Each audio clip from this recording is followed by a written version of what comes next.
After the Emancipation Proclamation freed people from slavery, Black people who lived in or moved to New York City were left virtually hopeless. They lacked money, had little to no formal education, and their families were torn apart. But they had one thing: community. So they gathered. And if you wanted something done in your community, a mortgage, a streetlight fixed, a voice at City Hall, you didn't just vote.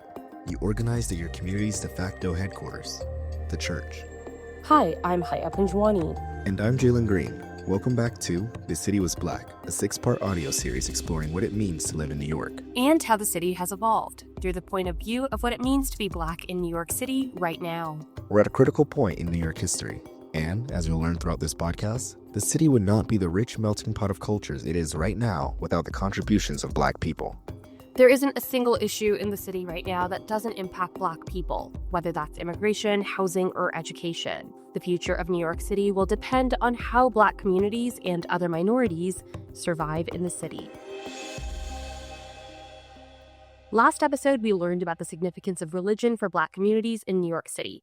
This time, we look at how Black political power in New York evolved out of church basements and into seats of power at city and state levels. The only power you had was to convene. That's Reverend Al Sharpton. Black church was our first effort toward coming together. We could congregate, which is why our Black colleges, our Black fraternities, our Black politics all started a Black church, but that's the only thing we had. He says the church wasn't just about prayer. It also served as a political headquarters. By the early 1900s, if you wanted Black votes, you went to the church. But Black people didn't have real power yet.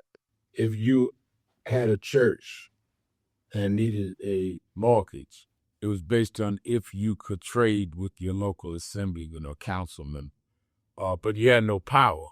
So it was basically a client relationship. We had no real power until the mid to late 50s.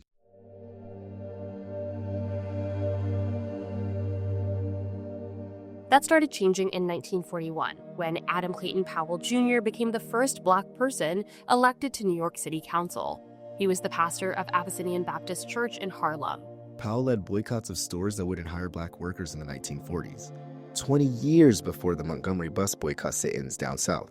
In 1945, he became the second Black person from New York elected to Congress. By the 60s, a new generation rose up. Percy Sutton, David Dinkins, Charles Rangel, Basil Patterson.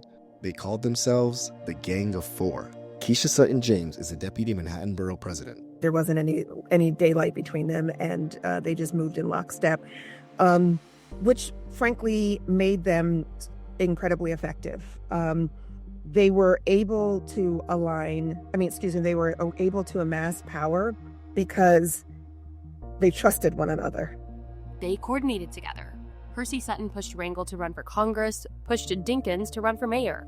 And because of that community and trust in each other, they built real political power.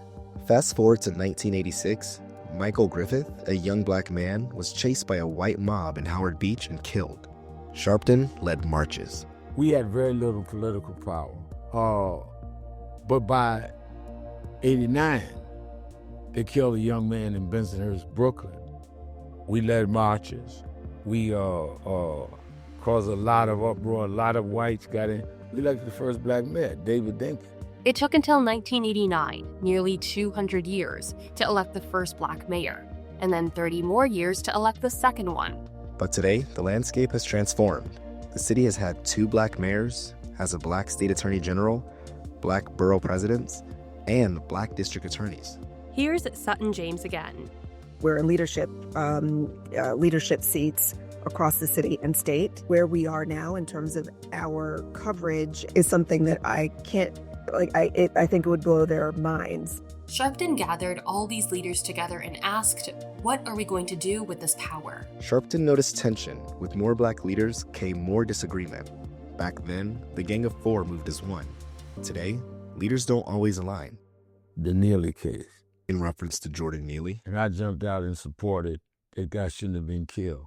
Well, there were Blacks in office, including the mayor, that said they understood the guy choking and people were afraid of crime. So I think that we've gotten strong enough where we can disagree without being disagreeable. So where does Black political power go from here?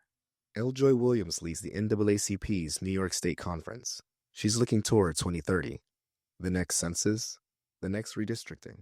That we can continue to expand our reach into legislative and policy space to ensure that the communities that we are in and will build have the resources necessary to thrive. And that means in every aspect, right? That means that the schools that are in our communities have the resources and the staff and all that they need to succeed in order to prepare our children for a thriving future.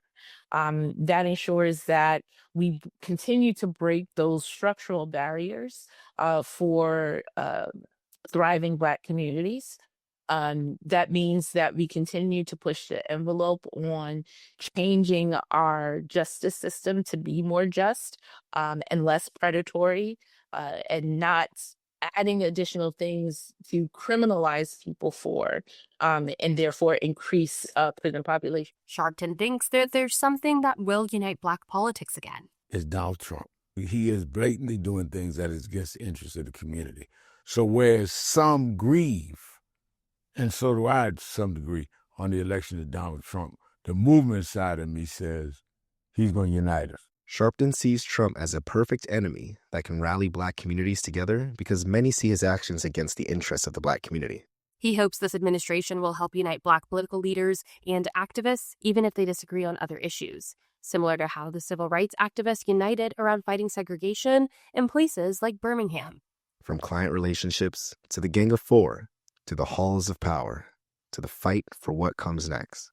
Black politics in New York has always been about building something out of nothing, and that fight is not over. Next time, entertainment. How, like politics, Black-led music, fashion, dance, and art molded the city, and how it's continuing to shape the culture today.